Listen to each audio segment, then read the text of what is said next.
नहीं चढ़ाई जाती है, आंवला चढ़ाया जाता है भगवान को। जैसे भगवान शिव को बिल्व पत्र प्रिय है, उसी प्रकार भगवान नारायण को तुलसी पत्र प्रिय है। तुलसी के लिए ये कहा गया है कि भगवान शिव पर आप चढ़ा सकते हैं, भगवान नारायण को तो अत्यधिक प्रिय है, भगवान शिव को भी प्रिय है।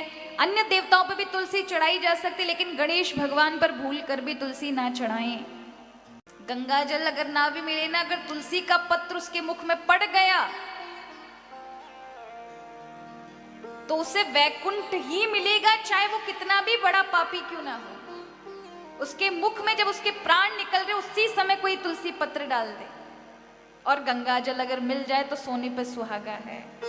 उसकी यातनाओं में भटकने की नौबत नहीं होगी, वो किसी तीर्थ स्थान में ही भले ही जड़ प्रवृत्ति में ही जन्म ले, लेकिन लेगा अच्छे स्थान में। और तुलसी पत्र डल गया तो वो तो वैकुंठ का ही महाराज उसे पद लोक प्राप्त होगा। कभी भी कोई ये नहीं कहता कि भैया ये मर रहा है, इसके मुंह पे अनार के दाने डाल दो। कोई कहता है क्या? पपीता खोल के डाल दो मुंह पर। सब कहेंगे भैया मरता हुआ है, इसके मुख में गंगा जल और तुलसी दल डाल दो। तुलसी दल की बड़ी विशेषता है। शास्त्र में कहा है तुलसी 8 प्रकार से व्यक्ति को मुक्त करती है। क्या मुक्त करती है? ब्रह्म विवर्त पुराण का कथन है, या दृष्टा निखिलांग संघ शमनी। यदि उसको केवल देख ले मात्र से तो पापों का शमन हो जाता है।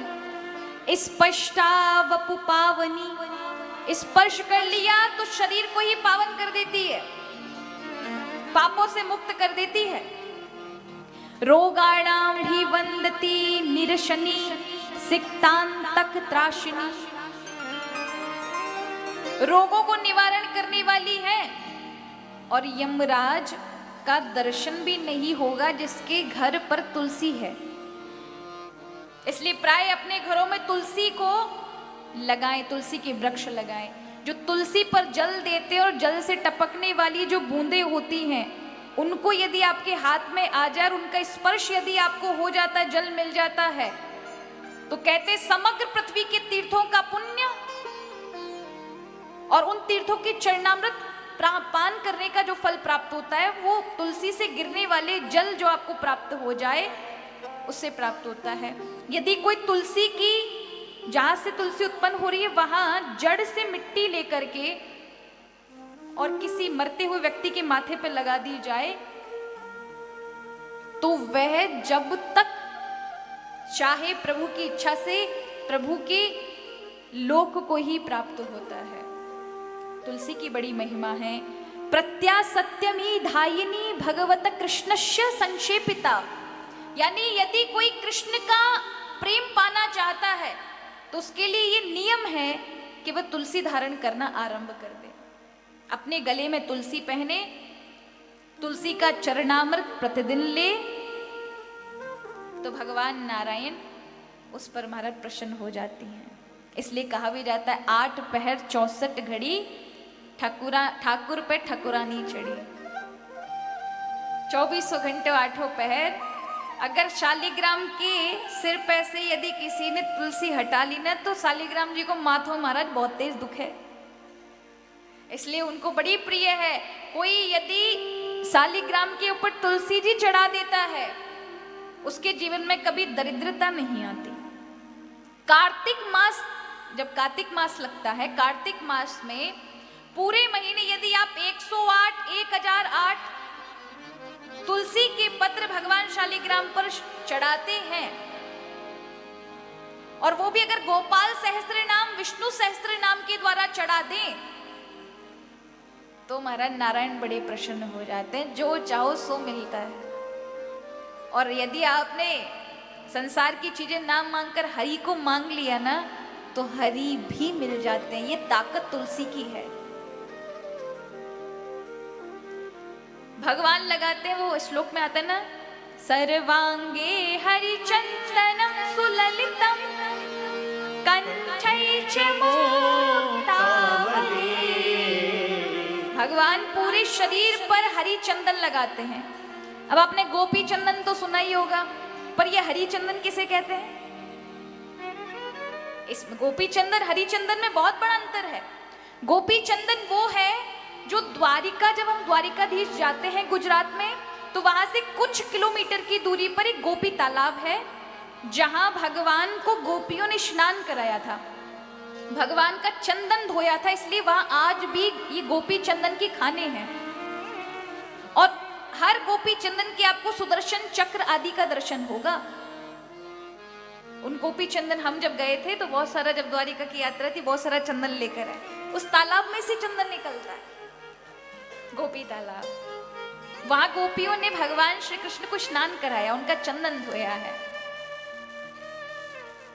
पर हरी चंदन और गोपी चंदन में ये फर्क है, गोपी चंदन है द्वारिका का, गोपी तालाब का, और हरी चंदन है कि जब आप चंदन घिसो तो एक तुलसी पत्र को उसमें मिला लो और घिस लो और भगवान को लगा दो, भगवान बड़े राजी हो जाते हैं, बड़े प्रसन्न हो जाते हैं। इसको कहते हैं हरी चंदन। तो तुलसी की महिमा वर्णन करने के लिए किसी की सामर्थ्य नहीं, इतना शास्त्रों में लिखा हुआ है, तुलसी की महिमा बहुत है। यदि कोई प्रतिदिन स्वस्थ रहना चाहता है, जीवन में उस पर बीमारियां ना हो, हरि की कृपा प्राप्त हो, तो वो स्नान करने के बाद तुरंत चरणामृत ले तुलसी दल से। तुलसी दल के अंदर मारण करने की, कीटाणुओं को मारण करने की क्षमता है। 1000 से भी ज्यादा बीमारियों में आयुर्वेद में तुलसी का बड़ा महत्व है, तुलसी का ही दवाइयों में काम में लिया जाता है। और प्राय जो आजकल ऐसी भयानक बीमारी है, इसमें तो सबको तुलसी के अर्क का पानी लेना चाहिए, कुनकुने पानी के साथ, जिससे कहीं कोई हमें विषाणु रोगाणु आदि हमें ग्रसे नहीं, हमें कष्ट ना पहुंचाए। तुलसी का बड़ा महत्व, इसलिए मीराबाई तुलसी के पत्र से दोनों समय चरणामृत लेती थी। तो जब उन्हें विष दिया गया तो विष का असर भी नहीं हुआ। क्यों? क्योंकि वो तुलसी दल का चरणामृत प्रतिदिन लेती थी। इसलिए तुलसी के अंदर विष को भी समाप्त करने की, अब आप देखें आपके शरीर में चर्म रोग हो जाए, फोड़े फुंसी हो जाए, तुलसी माँ भगवती को जब लगाते हैं तो आप देखें वो सब सही हो जाते हैं। भयानक से भयानक कष्टों को निवारण करने की क्षमता आयुर्वेद में तो है ही, लेकिन अगर देखें तो पूजनीय भी बहुत हैं। तुलसी के बिना भगवान भोग नहीं अरोगते, इसलिए कहा गया ये जो तुलसी के पति थे, ये जब शंखचूड़ मारे गए तो इनकी हड्डियों से ही शंख बना।